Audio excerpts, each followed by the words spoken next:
Good evening and welcome to Cleveland Photographic Society presentation for August 21st, 2020. My name is Chuck Fitzgerald and I am currently your first vice president. And I'd like to welcome everybody to tonight's presentation, which is going to be Mike and Kim Lonsdale. They're going to be presenting our national parks. If you'd like to view this presentation again, visit the CPS YouTube channel. The link's available on our CPS homepage, or simply visit YouTube and search for Cleve Photographic.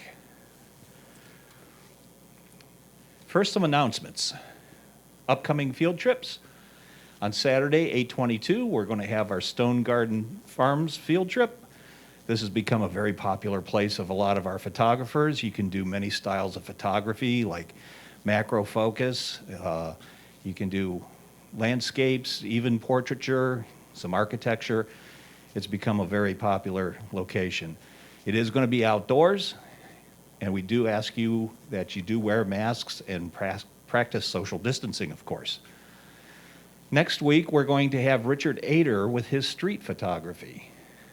Details can be found on our web calendar at www.clevelandphoto.org. And now, here's Mike. Hello, everyone. It's glad to be here, and I thank you, everybody, for tuning in to watch our program. Tonight's program is Our National Parks, Preserving America's Treasures. I hope this presentation finds everybody well, and I hope that we can all get back together soon. Why did I do this program? Basically because I challenge myself with my photographs. I enjoy going out and photographing, but I also want to do something extra with my photographs. So one of the things I'd like to challenge each and every one of you to do tonight is find something that you can use your photographs for more than just putting them into your computers. We do the homeless stand down. We do the Special Olympics. We do the Animal Protective League events, and there's all kinds of things that we could do with our photography. Mine happens to be conservation. I love doing the conservation work, and I find that this is a good way to talk to people in the publics. This talk was actually started for a city that asked me to do a project on the national parks. I started 2 years ago in retirement working as an interpretive worker in the national and state parks. I basically was an interpretive ranger. I've had a lot of people ask me what an interpretive ranger does. Well, we do the lodge talks, we do nature hikes, we talk about the flora and fauna, and one of my favorite things is working with the junior rangers, getting kids involved in being our future generation for our national parks. We protect the park resources, although we do not do any law enforcement. And then occasionally we are also first responders on the scene. So we've had some incidences with that too.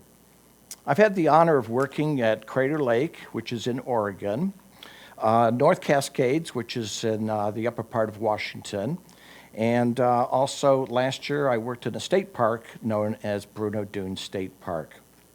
That's in Idaho, and about the area of Mountain Home, which most people ask me where that is, and that is between Boise and Twin Falls.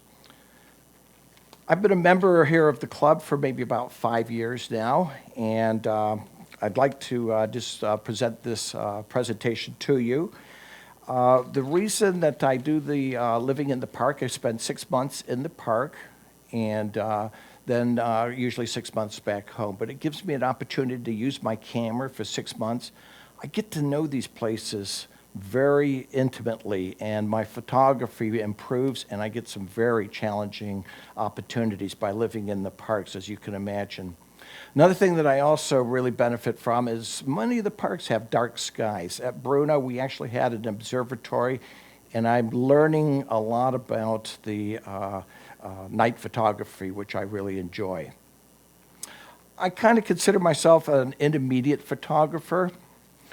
I don't sell any of my pictures. I'm far from being a professional, but I enjoy the challenge of my photography. The camera that I use is a 70D Canon. It's a cropped frame, so I lose a little bit when I do my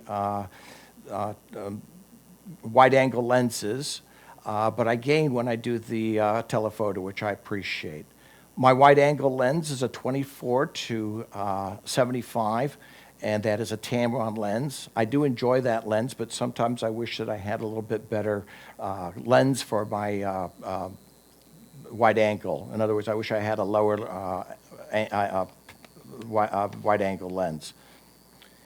My telephoto lens is a 150 to 600. It is a Tamron lens. I like the lens. I get nice clear shots with it, but one of the things that I don't like about the lens is out in North Cascades and out in Oregon, it's a lot of volcanic areas and lots of forest fires, lots of dust in the air. That camera, because it's got a vacuum system, tends to get dust into the camera. So I do not recommend their Series 1 lens. If you're going to get the 150 to 600 Tamron, I highly recommend that you look into the Series 2 lens. My go-to lens for macro is the Canon 100 lens, and I do like that very much, and I know a lot of people in the club are using that. So let's get on with tonight's presentation in regards to the national parks. We are really gifted. We are so lucky to have our national parks, and the way to understand our national parks is to actually understand a lot about geology. So I'm going to tell a little bit more about geology here and give you some ideas on how our national parks formed. First and foremost, our national parks, the Earth is 4.6 billion years old. And what we have to understand is that that's a lot of time. I want to put that into perspective for people, and the best way I could do that is to draw a picture in your mind on how old our planet really is. 4.6 billion years, that's a large number. So let's look at it as if we were looking at a football field. Let's take 100 yards and explain what the geology, or how long it took for geology to form Mother Earth. If we were to take 100 yards and run down that field for 96 yards, at that line there, we would see the beginning of dinosaurs just coming onto the planet. If we go to 4 inches away from the goal line at the other end of the field, that's when man first appeared on our planet. If we go down to 1/1000th of an inch away from the goal line, that's when first man recorded. That's the first history of man's records. So you could see how long it took to be able to form these wonderful places that we're experiencing. Today we have 62 protected national parks. They all fall under the Department of Interior, and it takes an act of Congress to be able to establish a national park. Our first national park was Yellowstone in 1872. A lot of people don't know this, so an interesting fact is that our second national park actually was Mackinac Island. Mackinac Island became our second national park, but then was later turned over to the states. Okay, one of the histories that was important during the national parks, or the formation of the national parks, was the Antiquities Act. It allowed for a president to take any of the federal lands, and for special features that were on that land, they were able to claim it as a National Historic Monument. This is our first National Historic Monument. It's in Wyoming, and it is Devil's Tower, and it was first established by Teddy Roosevelt. Here's my photos of Devil's Tower. I don't seem to have much luck sometimes when I go out and get these photographs. And you can see, this is about early April, and this is actually my shots of Devil Tower. A little foggy. A little foggy there, yeah. Okay, so the National Park Service actually was formed in 1916. Give you an idea, the Cleveland Metropolitan Parks was actually formed in 1917, only 1 year after the national parks. So the National Park Service was established In 1916, under Woodrow Wilson, Stephen Mather was the first superintendent of the national parks. And here we have one of our rangers over at Crater Lake that is swearing in some junior rangers, and he's just giving them a high five. Junior rangers, in my opinion, are one of the most important people to get to enjoy the national parks.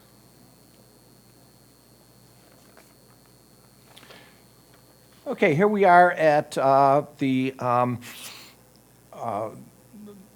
this is Oklahoma City, and we're looking out over the memorial. This is the Oklahoma City bombing. This is a memorial to the bombings of Timothy McVeigh on the federal building back in 1995. We're looking at one of the arches that you see in the background back there. We're standing at the other end at an arch that looks just like that, and we're looking out over this reflecting pool. On the arch where I'm standing to take this photograph, it says 9:01. That is the minute just before the bombing occurred. 9:02 is the reflecting pool there, and then the arch in the background is 9:03, and this is what it represents: the survivorship of people and how people came in to rush in to help and so forth. So this is what this is a memorial to, as well as the people that died. This here is the actual site where the bombing occurred.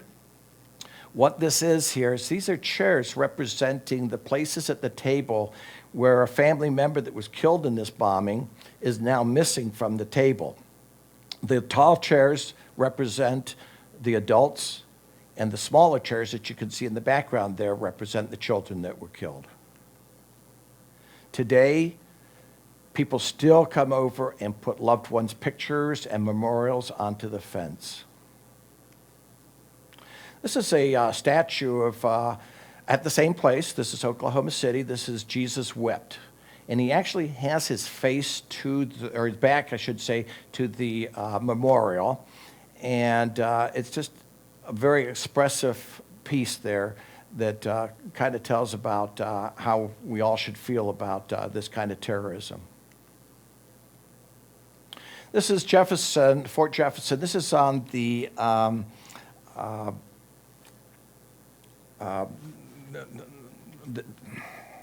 Dry Tortugas, excuse me. This is on Dry Tortugas. And Fort Jefferson was used as a Civil War camp, or a prison camp, during the Civil War. And it's totally, completely isolated off the Florida Keys. The only way that you could get there is through boat. Petroglyph National Monument also falls under the National Park System. And we'll talk a little bit about that as we go along. This here is the Minuteman Missile Visitor Center just outside of Badlands, South Dakota.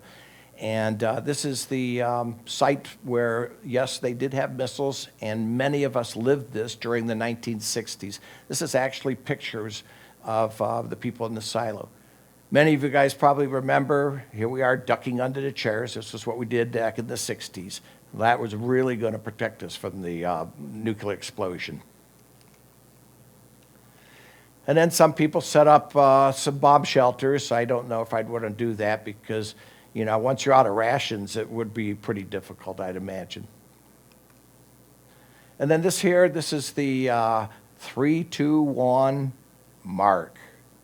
Would you have the courage to turn the key? That's what these guys lived with every single day. It's quite a moving museum when you go down in there, and it's really quite amazing to see. This is Chickamauga and Chattanooga battle site here. This is the one of the earliest battle scenes in the Civil War, and this was also a Union fort, which was taken over by the Confederates in an early battle. Okay, in 1933, Franklin Delano Roosevelt actually formed the CCC, or the Civilian Conservation Corps, and many of our bridges, paths, buildings, and so forth were constructed during this time, and this was an important era for our national parks. Okay, let's look at some of the specific parks that my wife and I have visited. This is Acadia National Park, and this is the sunset from Acadia. Now, Acadia here is a granite. It's the oldest granite in North America. And why it's so smooth is because it was glaciated. The glaciers came over and smoothed out the rocks. And when they receded, it created these beautiful smooth rocks. Today, Acadia is still eroding by the sea, and it makes for a beautiful shoreline and a wonderful place to photograph.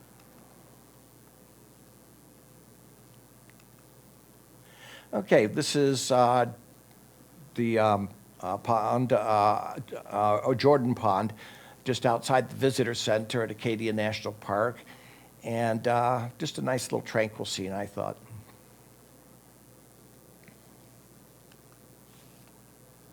Okay, Acadia National Park started, or I shouldn't say the park started, but the area started with artists and also rich aristocrats like the Borgans, the Rockefellers, and the Astors.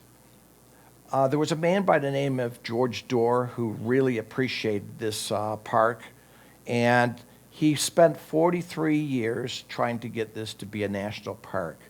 This is where preservation comes in, folks. One individual can make a huge difference to preserving areas like this. George Dorr, in 1919, Acadia National Park was made a national park.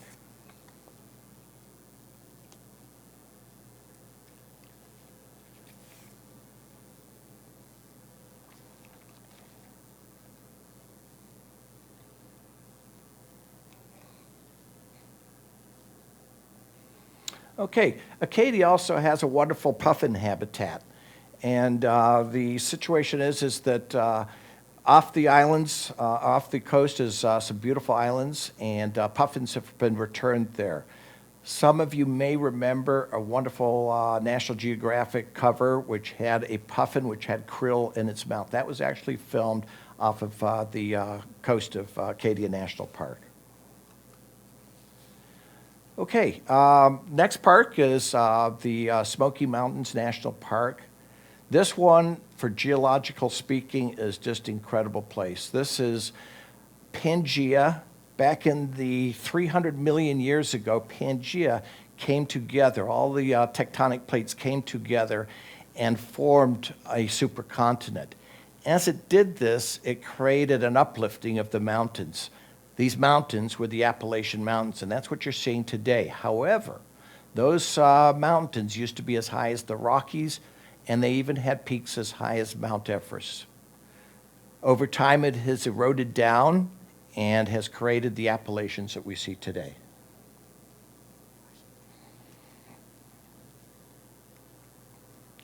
Okay, this is what Smoky Mountains gets its name from. This wonderful mist. And what a wonderful place to just be tranquil and to be able to get some nice photographs too. This photo here really emphasizes a big problem with our national parks: overcrowding. Smoky Mountain National Park is the most visited national park. 11 million visitors each year. And this is common. This is Cades Cove, an 11-mile loop that goes around one of the areas in the parks, and this is what you get to see: traffic jams for quite a long time. Different kinds of wildlife could be seen at Cades Cove. I always suggest, and all photographers know, get up early in the morning to get your photographs, and that's when you're going to basically see most of the wildlife. Also, in the early evening when the sun is low is also a great time to see wildlife and, of course, photograph.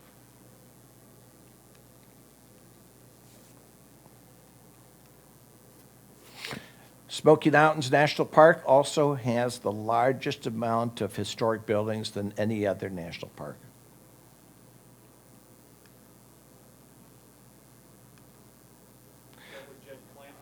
That's where Jed Clampett lives. Yeah, there you go.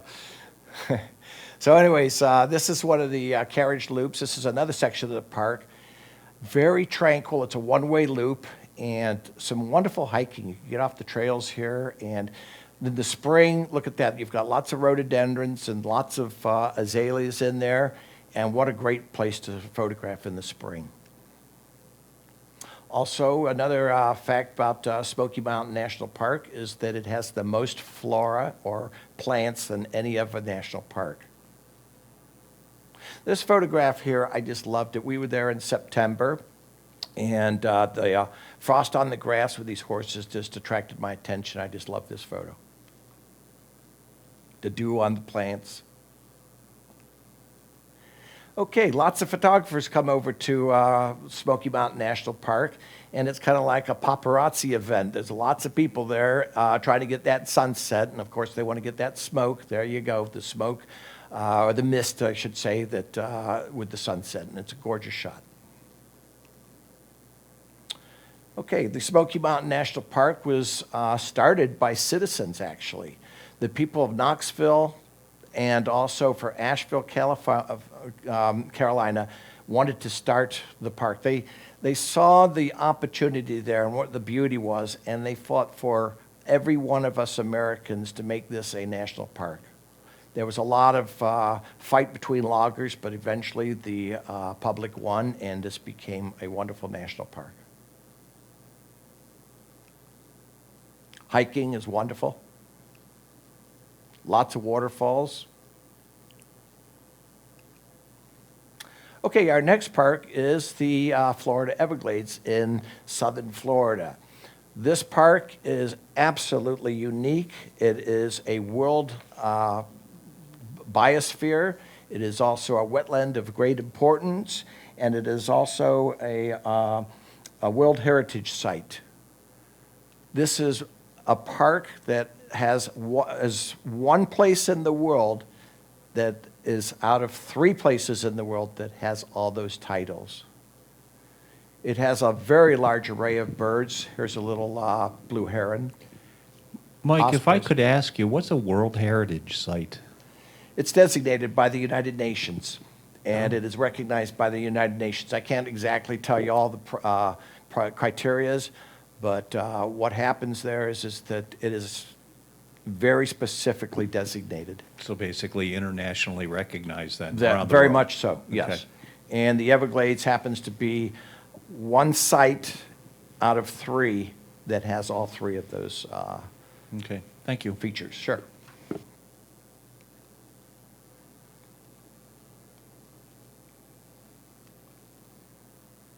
Okay, another feature of the Everglades, we all know that it's got alligators, but a lot of people don't know that it's got crocodiles. Yep. The Everglades has crocodiles. They have saltwater crocodiles, and it is the only place in the world where you're going to find alligators and crocodiles within the same park. Beautiful plants. Okay, in the background is a hardwood hammock. That's up in a little bit higher land. And then you've got the saltwater marsh. What is, this is mangroves. What the Everglades is, it's an old seabed. And it is calcium carbonate is the bedrock that is formed underneath this. And as this water rolls down into Florida Bay from Okeechobee Lake, it creates a lot of acidic. And what happens is this acidic water eats away and forms solution holes. This is important to the Everglades because it creates a place for the wildlife to be able to have water during the dry season. This plant here is a bromeliad. It's an air plant, and it actually gets all its nutrients from the air. The roots actually hang down from the plant. This is in a tree that hangs down, and it gets all its nutrients from the water, or from the air, excuse me. This is a yellow-crowned night heron, great blue heron. I think this is a phoebe. Black vulture. And this is a tricolored heron. A red-shouldered hawk.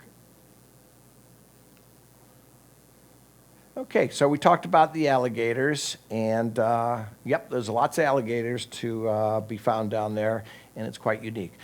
This photograph here always kind of amazes me. the bluegill swimming down in the corner there as that alligator comes swimming in. I'd be a little bit nervous if I was one of those bluegills. Okay, after the Everglades, we went down into the Florida Keys, and this is a tree snail here, which I enjoyed photographing. And this is the key deer.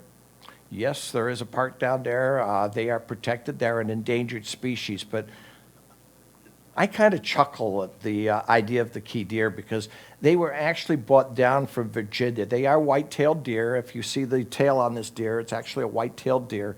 But because the vegetation is so poor, they have stunted growth. That's basically the history of the key deer.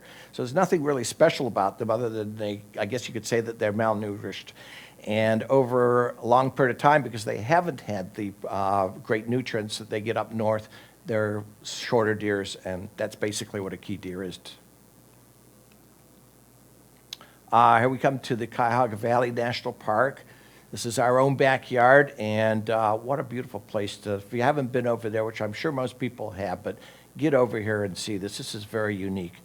This was also established, again, by people that said we were getting too crowded in our cities, and this area they were afraid of getting developed. So this is, again, another bunch of citizens that got together to form the Cuyahoga Valley National Park. But what this photograph here represents is there used to be mountains around here, and we are actually in a lake bed here. This was a lake bed, and you could see the stratification of the various minerals that were accumulated here. It was the first mud and silt were brought down from the mountains by streams, and they settled in the bottom of the lake, and that's what formed today's shale under compression. Later, sand and silt would come down, and that's what formed your Berea sandstone as well as your Bedford sandstone. And then also pebbles would come down. And I guess a lot of people remember those lucky stones that we used to put into the driveways when we were kids. Well, the lucky stones were actually pebbles that came down out of this mountain too, and they compressed down in there with the sandstone, and that formed what's called the Sharon conglomerate. Here you could see the layers. Okay, now here's the these little pitted holes that you see in the hills here. What that's caused by is that's the sandstone, and then the Sharon conglomerate sandstone was mixed in there, and the water came down through the sandstone, washed away the pebbles, and that's why it's got the holes in it. That's what formed those holes. Mike, where are those ledges? That's Ritchie Ledges over by the Happy Days Visitor Center. Oh, okay. And a lot of people end up walking around there. It's a great place to get some nice photographs. I always suggest, of course, going in the evening and getting the lights on the rocks too. Okay, anybody that's into birding, this is a lot of people's favorite bird. This is a prothonotary warbler, and it is very much in a wooded area type warbler, and this particular bird actually does nest in the Cuyahoga National Park. This plant here, to me, is, I think this is a beautiful plant. It's kind of special to me because what it represents is a plant that everybody walks past every single day and never really takes a look at this. When we as photographers or when we enjoy nature, take time to slow down and enjoy what you're seeing. This is the weed that everybody calls that grows by the side of the road. This is chicory. And look at the intricate of that plant. This is what happens when you slow down and you take a look at things. Well, we have the great blue heron rookery over in the Cuyahoga Valley National Park as well. And here's one that's just taking off. It's a very popular spot with many of the people in the club. This is the male gathering the stick, and what he does is he goes and chooses a bunch of sticks, and then he flies it up to the nest. And here he is flying to the nest. And then he hands it to the female. The female either looks at it and says, "Ooh, that's a pretty little stick. I think I'll put that in my nest," or sends him back out for another stick and just throws it away. And this is all, of course, watched over by a fox squirrel. This is a red-bellied woodpecker, cedar waxwing. This is a damselfly. To tell the difference between a damselfly is quite simple from a dragonfly. Damselfly folds its wings in like it does right here, and the dragonfly cannot fold its wings in. So those spread out wings, you always know is going to be a dragonfly. If they fold their wings in, it's going to be a damselfly. This is a tree swallow. And then Chuck and I, that's Chuck Fitzgerald and I, were hiking along Peninsula just after we filmed the Great Blue Heron Rookery, and we saw this guy. Now, this is like March, and here's this guy paddling around in his kayak. I thought this made some pretty neat pictures, though. This is a milkweed bug on, of course, a milkweed plant. And the great blue heron, finally, I guess he gets his little bit of a rest after gathering sticks all day. This is a tufted titmouse. And I waited for a while to get this garter snake to put his tongue out. Captured him. By the way, Cuyahoga Valley National Park started out as a national recreation area. And actually, a lot of people don't know this, but the superintendent, I think his name was Humboldt or something at the time, and this is around 1970s, said, Cuyahoga Valley National Park is going to be a national park over my dead body. And what he meant by that is he did not want to take funds away from all the parks, the big gem parks out west. And he did not want to support the Cuyahoga Valley National Park. But because of the persistence of the community, citizens, and a few senators got involved, we got our national park.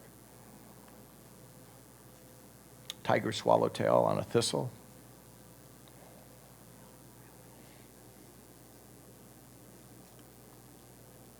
Cuyahoga Valley also has a train running through it, and it has 26 miles of train track.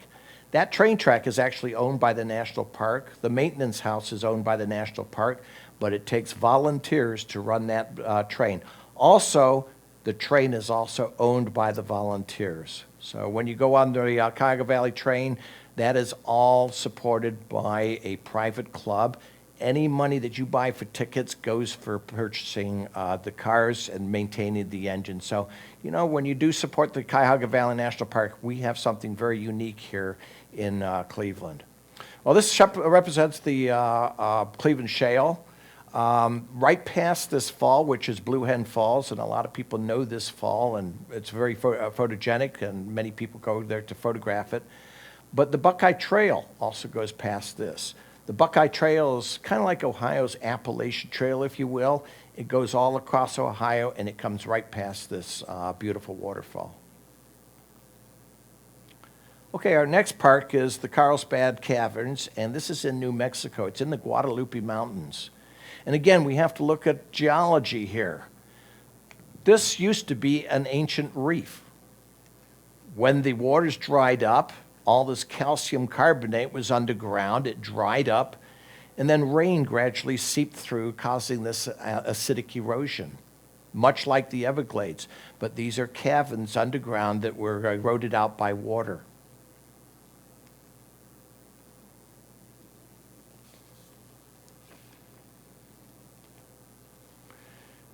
There are also bats at the caves here.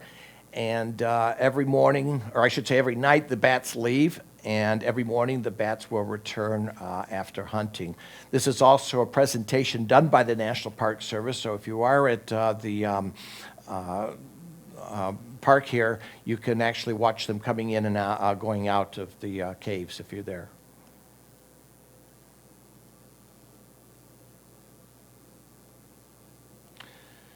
Carlsbad Caverns is also a World Heritage Site, and it was formed in 1995 as a World Heritage Site. Okay, this picture here, I love this photo.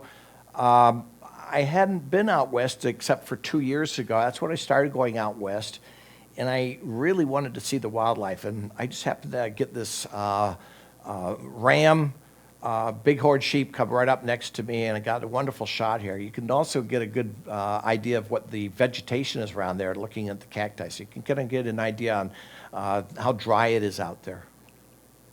This is a peccary, which is also basically a wild pig. Okay, we next come to Petroglyphs National Monument, and this is in Albuquerque, New Mexico. What it is about 400 to 700 years ago, Native Americans, Spaniards, they recorded their cultural histories here. And this is volcanic rock. This rock here in particular is kind of special because you see that bird up in there? That's actually a macaw parrot. And that tells you that the climate must have been quite different back when this drawing was made. I find that quite interesting. The cacti in there, absolutely beautiful. I really love photographing them. Get the detail. Okay, our next park is in South Dakota. This is Badlands Park here. And it's a gorgeous park. So many people have told me this is their favorite park. Again, geology. This is a plains area that has been eroded down by water and wind. That's basically what's eroded this here. And what's interesting here is if you look at the white rock there, that's all volcanic ash. So that's the ash from all the erupting volcanoes from around the Cascades, around the different areas in the developing of the earth. So that's what that white is in there. It's all volcanic ash. The brown is actually fossilized soil. Badlands are absolutely gorgeous. It is the richest fossil beds in the world. This is what we have, folks. This is unique. Also, you can see the deer grazing in this photo, and we also have the largest undisturbed grass prairie in the United States here is in Badlands. All told, there's 244,000 acres here, and at 33 million years ago, dinosaurs, the rhinos, horses, saber-toothed cats, and ancient horses also roamed here. And it's phenomenal for archaeology to be able to find fossils here. Okay, we come now to one of my favorite parks. This is Grand Tetons. And Grand Tetons also has a unique history as well. It was formed back in the turn of the century here when the Rockefellers used to have land here. All the wealthy people used to have land here.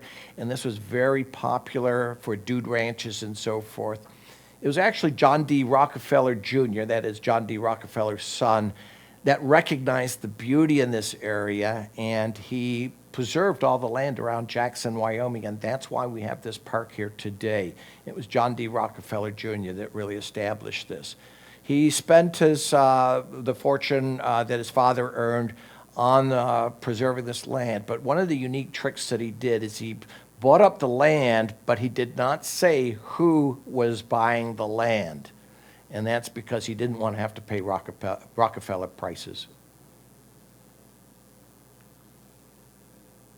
Today, Grand Tetons is actually attached to Yellowstone National Park. It's just south of that, and there's a 27-mile parkway named John D. Rockefeller Parkway that connects the two of them together. And then we come to so many people's favorite park. This is Yellowstone, and I had the privilege of being there last September, just after a real light snowfall. And I went crazy with my camera. I just absolutely loved the way the snow just covered everything and just made such beautiful photography there. Yellowstone is it's our fifth largest park. It's followed by Death Valley and 3 other parks in Alaska. It was formed by volcanic action 650,000 years ago. There was a giant volcanic eruption. It was so powerful that the mountain just literally blew apart. That forms a caldera. And we'll see a caldera when we get to Oregon at Crater Lake, and I'll explain that a little bit better. But Yellowstone Hotspot is still existing today, and 2 miles below the surface, magma is still cooking up down there if you want, and creating our geysers, hot springs, and also the mud pots.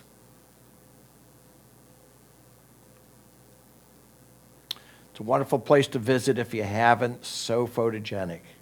This is the Yellowstone Grand Canyon. I had somebody ask me, is Yellowstone named after those yellow stones? If you look in these pictures, the color of the stones is kind of yellowish. So I did a little bit of research and I found out that yes, the Indian tribes there did actually call it Yellowstone. This is interesting here. When that volcano erupted 650,000 years ago, it filled ash and pumice into the valleys and so forth. And as the hot gases tried to escape up because heat rises, it rose up through all that pumice and ash, and it fused some of that pumice and ash together. Then the river down there washed down and washed away the softer rock, leaving what's called these fumaroles here. So these are literally little smokestacks that were created 650,000 years ago when the volcano erupted. Okay, another feature of Yellowstone, it has the largest concentration of mammals than any other national park.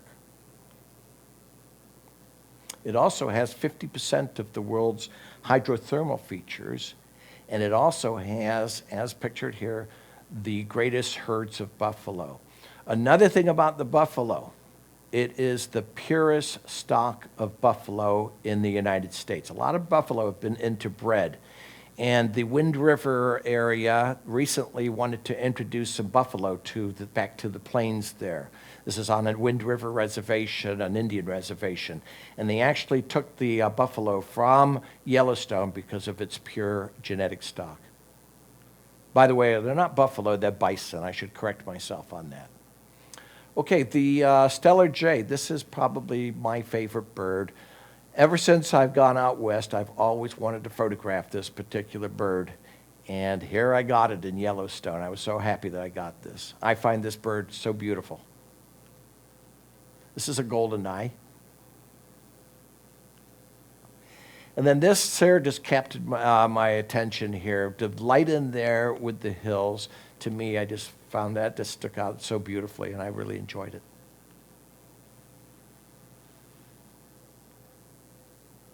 Filming the buffalo through some of the hot springs and getting that mist creates like an eerie look, and I was working on that. And then, of course, the yellow taxi. This is the tour bus that you use from the lodge, and they take tours out. And it happened to be just parked in the parking lot, and I wanted to do something special with it. So I photographed it through the mist of the hot springs. And I thought it kind of turned out pretty neat. Okay, this is an elk. This is a female elk here. And this brings about a very special thing about Yellowstone National Park. Back in 1995 and 97, the federal government introduced wolves to Yellowstone. The elk population was actually damaging the environment. They were just overgrazing and doing tremendous damage to the environment. So they decided to bring the wolves back. And they introduced 41 wolves. Today there are 96 wolves. And what is great about this is preservation in a national park requires balancing the ecosystems as well. And they've done a spectacular job here where they've balanced with the wolves and the elk here. The elk are being kept under control, and the environment of Yellowstone National Park has completely changed for the better. This is the Laramie River area, and it's just beautifully, I'm sure many people photographed this. Just a wonderful area to do photographs. Okay, this is Mammoth Springs. Something else unique about Yellowstone, that this is calcium carbonate that's heated up and comes bubbling up through the earth. And as this calcium carbonate comes up, it forms these beautiful patterns. But what's unique is that it keeps plugging up the holes. And so what you may photograph today, somebody could photograph 2 weeks later, and it could be a completely different photograph. This Mammoth Falls is constantly ever-changing. And then this is, of course, a picture of a raven just preening itself up into trees. All right, we now come to a park which is kind of unique. This is Craters of the Moon National Park in Idaho. It's their only national park. And something very special about this is that the astronauts of Apollo 14 actually came here to study the volcanic rocks in this park so they could decide what type of rocks they're going to bring back from the moon. Geologists trained them on which specific rocks to choose. What Craters of the Moon is its fissures in the Earth. Our Earth from Yellowstone, and this is the reason why Yellowstone also is super heated up, and Idaho and Nevada have the same situations. Our Earth is splitting apart, or I should say splitting apart, but it's stretching. And as it stretches, it's creating this tremendous amount of heat. And under these hills here is the volcanic area that's part of the Yellowstone hotspot. And every now and then, the fissures open up and hot magma will come out of here. This happens approximately about every 2,000 years. Well, the interesting fact is it hasn't happened for 2,000 years. I'll let you guys figure that one out. Here's a mule deer.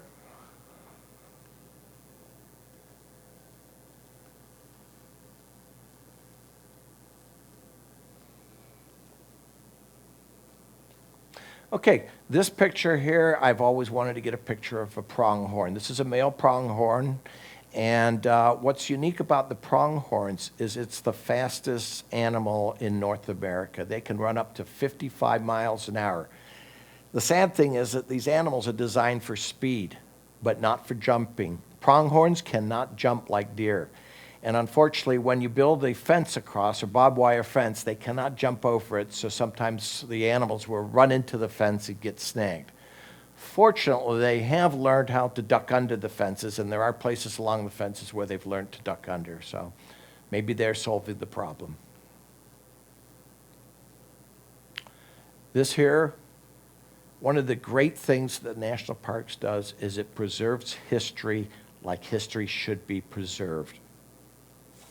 This is the Nez Perce National Historical Park. Nez Perce is French for pierced noses. That's because this Indian tribe had pierced noses.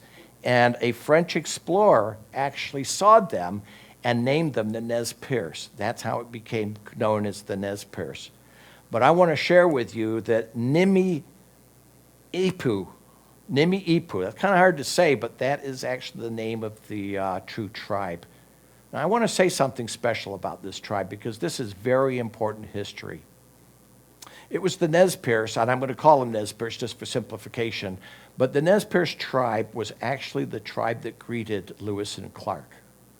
Lewis and Clark came out of the Bitterroot Mountains in Idaho as they were crossing over from Montana. They were freezing cold, they were hungry, and they probably would not have survived the winter if it had not been for the Nez Perce Indians. Nez Perce Indians found them and thought, a little crazy up there in the winter, or in the mountains at this time of year. That's not a good idea. At first, they thought they were a bunch of warriors, but then they saw Sacagawea and their son, and they said, you know what? They would not have a woman and a child with a raiding group. So the Nez Perce became friendly with the Lewis and Clark expedition. They clothed them, they fed them, they helped them build the canoes, and it was the Nez Perce Indians that helped the Lewis and Clark expedition find the Northwest Passage down to the Pacific Ocean. So some history there for you that a lot of people don't include that a lot of the times. This picture here I had to get a picture of because as I go to the parks, I mentioned that I was an interpretive worker and I work with a lot of the junior rangers. They get badges whenever they complete a project and so forth. Well, I asked that the ranger here, I said, do you think I could get a ranger badge? I kind of collect them. So she says, well, if you help us put up the teepee. So I actually helped put that teepee up. Now, that would normally be buckskins. They don't have the Walmart type pattern type thing that they have there. But it would be truly buckskins. And if you look at that, each one of those sticks had to be leaned into each other, and they had to be done exactly right. We literally had to do it several times just to get those sticks right. So when you see the sticks leaning like that, there's a certain technique. Also, all the tent spikes around there, those are all natural wood spikes that would have been used by the Indians. So kind of unique. But what's kind of a thing that you don't know is that that ranger had to put that tent up every single day and take it down every morning. So let's get into the history of the Nez Perce Indian and what we really did. And this is history so many of us miss. I know that a lot of people know the history of the Indians, but the Nez Perce were a very peaceful tribe.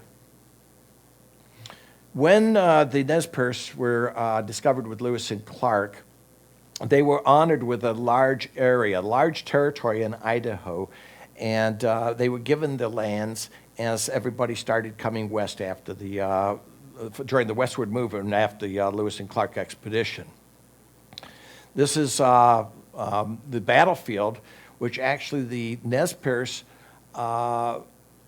where they had a battle. But the reason they had this battle here, because, and this is the tragedy that we did to the Indians, the large tract of land in Idaho that was given to the Indians, as people moved west, gold was discovered.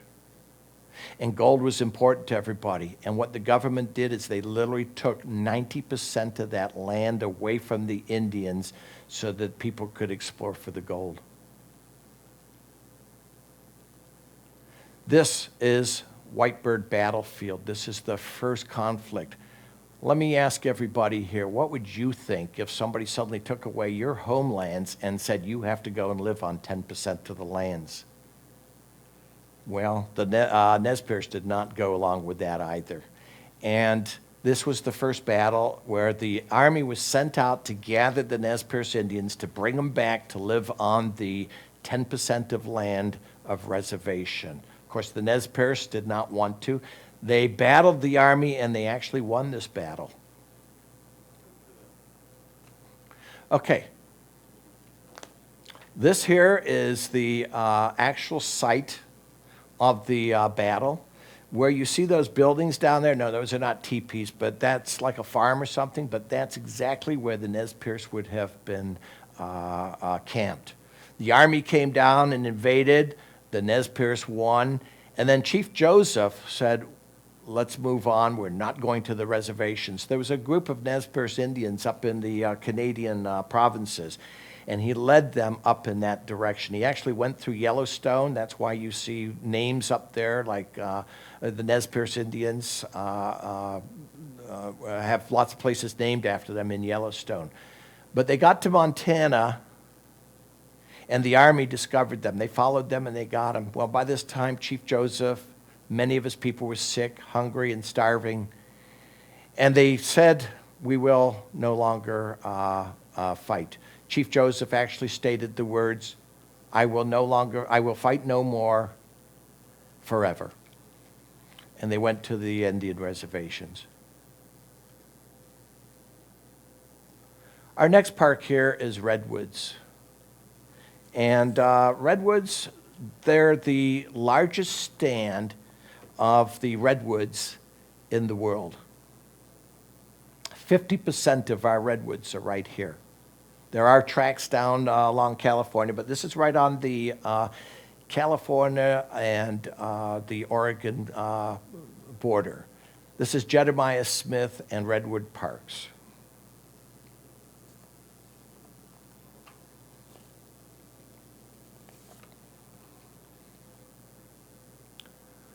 Okay, we're now into the Crater Lake, and this is where I got a chance to work about 2 years ago. And this is a great picture of the Crater Lake, and it really describes what it is. Mount Mazama was a 12-foot mountain. 12,000-foot mountain, and it erupted with such large force that the mountain literally blew apart just like the caldera in Yellowstone. Well, this is actually a caldera. This is not Crater Lake. Should be Caldera Lake. And what it is that you're seeing here is this is half a mountain. And if you were to take such a giant samurai sword and just kind of cut it in half, that's literally what you're seeing there. The area filled up with water and formed Crater Lake. And then right there is Wizard Island in the foreground there. That's the crater. That is actually Syndicone volcano there. And at the top there is actually a true crater from the Syndicone volcano. That erupted 700 years after the big eruption for Crater Lake. And you can actually hike up to the top of that and see the crater. A newspaper man went hiking up there in about the early turn of the century, and he came down, wrote an article about the area in Portland, and he's the one that called it Crater Lake and named it after that crater up on top of Wizard Island. This is Mazama Rocks here. Mazama Rocks is the lava that would have come flowing out of Mount Mazama during its eruption. The uniqueness of this is it came flowing out over from the volcano, and it was hot and molten. And if you can picture a chocolate chip cookie coming out of the oven and it's all nice and soft, and then one would slide off the tray a little bit and it kind of sinks down, and that's exactly what happened here. The lava kind of went down this hill and it kind of sank down a little bit, and that's why it's got this unique shape. That's Mount Scott. That's the highest mountain in around Crater Lake. It's kind of like the sister mountain to Mount Mazama.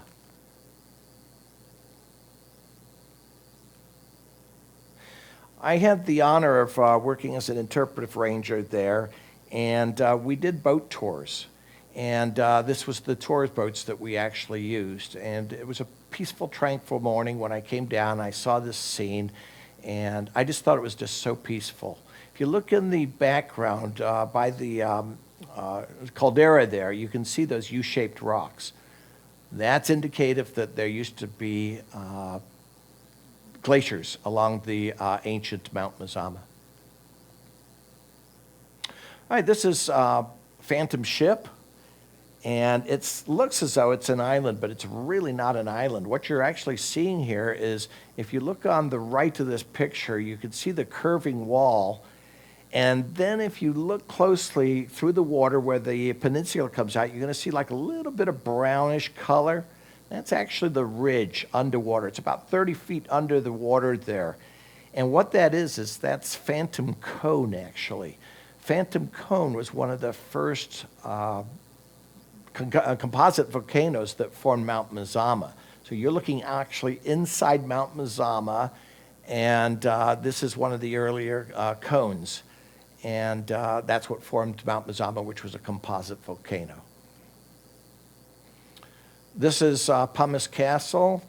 It's pumice and ash that was superheated and literally got welded together, if you will. It's called welded tuff, and forms this very, very strong type of rock. It gets exposed, and then gradually wind and rain and so forth eroded it. And much like Bryce Canyon, it eroded this rock here and formed what looks just like a castle. I always would comment on my boat tours is that somebody did a great job of doing the landscaping around the castle because the trees just come up right next to it. So I just told everybody that, yes, some good landscaping there. And then this is the Palisades, named after the Palisades on the Hudson River. And this is the area where actually water is flowing out of Crater Lake.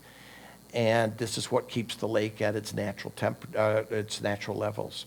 If the area there was not there at the Palisades, the water would have overflowed. And like many calderas, the water would have drained out by breaking down the walls of the caldera. Crater Lake is the purest water in the world. See how clear that is? It's very cold, but that's why it's blue. Light penetrates all the way down, and it creates that blue color. National parks do a lot of research. This is a pika.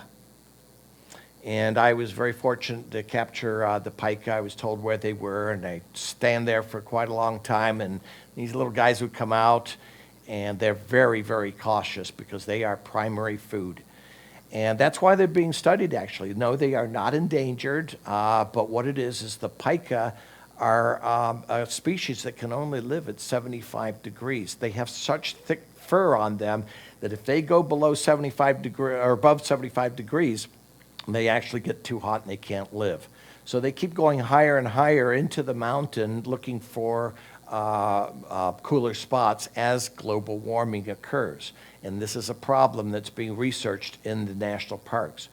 As the temperatures are rising, the pika go higher. The pika go higher into areas where there's less food and less territory.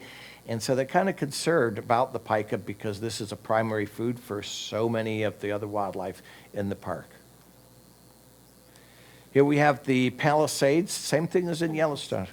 And this here is exactly the fumaroles again that were vented off, and the heat escaped and formed these rocks. And there is a little river that goes through there, and it's quite unique to see. This is Crater Lake still. This is the blue azure, and they were puddling. Puddling is just how a butterfly will get its drink. It's just literally wet mud, and they're coming in there to drink. This is a Clark's nutcracker. You probably guessed it, yes, named after William Clark. The whitebark pine is a threatened species. That's the tree that he's in. And there is a symbiosis between the Clark's nutcracker and the white pine. The Clark's nutcracker eats the pine nuts. He also stays there during the winter and he buries them. Sometimes he forgets where he's put the seeds, and that's how the new trees are formed. This is not a chipmunk. This is a golden-mantled ground squirrel. And like I said, you know, I had the opportunity to live in the national parks, and sometimes you're just sitting at a rock and something unique like this comes along. And here this guy he was just building a nest, kept coming out, and then he'd run back and build his nest, and then come back out and get a little bit more of this grass and run back. And I just thought it was a lot of fun. We are now in North Cascades. This is one of the last parks that I got a chance to work in, known as the Alps of the North America, and it lives to its name. I'm telling you, it's gorgeous up there. It has 314 glaciers in this park. It has the most glaciers of any of the national parks in the lower 48. It is also second in regards to flora, that is, that has the most plants, second to Smoky Mountains National Park. This is a starflower. These are little golden-eyed chicks that were on the Diablo Lake. Columbine. And of course, I was up there relatively early, so I got some nice winter shots of the Northern Cascades. Snow is up there pretty much till the end of May, June, and in some places, of course, you might see snow all the way up until July. This is bunchberry. It's related to the dogwood. I just find this a very pretty little plant. All right, this is Ross Dam. Ross Dam. Down below is the Skagit River, and Ross Dam was built to create electricity for the city of Seattle. And behind there is Ross Lake, which is you're able to go in there and kayak. You could go all the way up to Canada and so forth in that lake. And down below is the Skagit River. What's unique about the Skagit River is that it is the only river in the lower 48 that has all 5 salmon breeding in there. Don't worry, it was proven that the salmon did not come up this far when they built the dam. In fact, there are actually 3 dams here to create 2/3 of the electricity for the city of Seattle. One of the things when they dammed up the area, J.B. Ross, who built the dams, he wanted to bring boat tours up to show people of Seattle all the uniqueness of how this powerful energy was for creating all the electricity, because this was down around about the turn of the century. And he created a boat trip, but he wanted to do something a little bit more. So he put albino deer or leucocytic deer on one of the islands on the lake, and then he put monkeys on another island. And what happened is the monkeys were eaten by the cougars, and the albino deer actually escaped. And here we have a picture of one of the albino deers. This is a young one that I happened to capture in the park. One of the fun things that you see when you're working in the national parks is the uniqueness of so many people that are doing so many neat things. This guy had just left out of San Francisco and was riding his bike across the country. He's coming through the North Cascades. As you can see, he's pretty well set up for going cross country. It's a long haul, but we meet a lot of really unique people that are doing this kind of stuff. Another thing is the Pacific Crest Trail goes right through the North Cascades. This is Mount Baker. What I like about this shot is it just shows the power of nature, the building up of the clouds. This is, of course, a storm coming in. It hit the cold of this mountain and created some beautiful cloud effects. Trail down by the visitor center at North Cascades. Geology. Wow, if you want to study geology, study the geology of Washington. We don't have time to go into it, but you can actually find the bottom of the ocean on the top of the mountains in the state of Washington. They're only about 1 million years old, and the geology there is just incredible. Peaceful tranquility on Diablo Lake. And then this is a glacier lily that I happened to find. Just blooms for a real short time. And just, being in the national park, you get to see some of these unique things. All right, last but not least, we're in Alaska. And this is obviously the glaciers of Alaska. This is on a boat trip that Kim and I did. We did the cruise with Princess Cruises. This is Glacier Bay. Always wanted to get a picture of a sea otter. Finally got one. Try and get a little bit better one, though. The blue in there is just like the blue in the water. It's created by the sunlight. And then this is the calving. As the glaciers hit the sea, they fall off and big icebergs form. And this is one calving. We got a chance to see the Northern Lights. Kind of rare. We were up there in September, so we were very fortunate we saw the Northern Lights. Giant mushroom. Big mushroom. Just a close-up. Beautiful colors up there. Absolutely gorgeous. September. Moose. A lot of communication is done by bush pilots. One guy taking off. We want to get a picture. They showed us how the skins were made. Clothing. And, of course, more colors. We got a chance to see Denali. Only 40% of the people that go up to visit Alaska get the chance to see Denali the peak of Denali. Normally, 60% of the time, it's covered by clouds.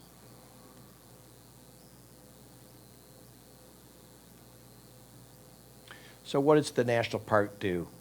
They build trails.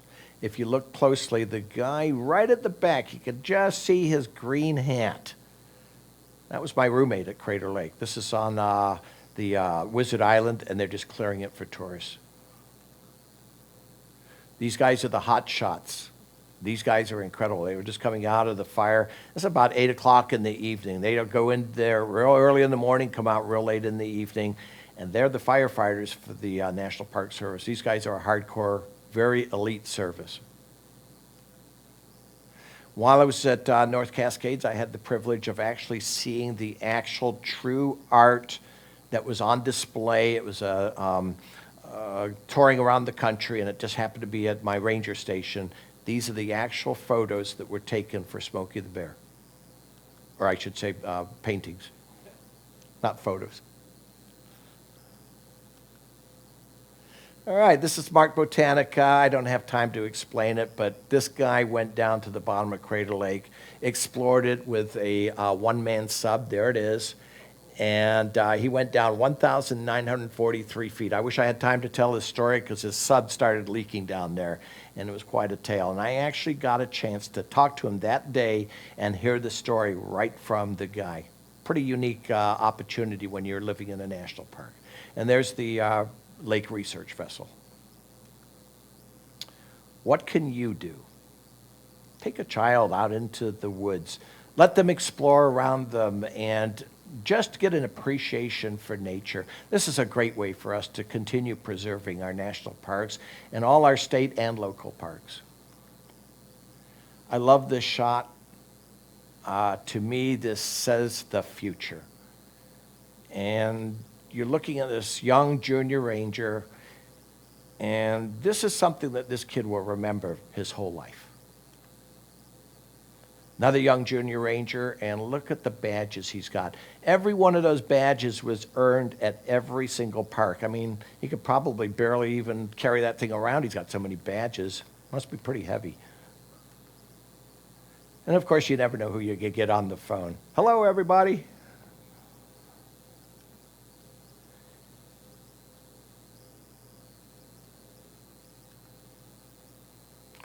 Our symbol.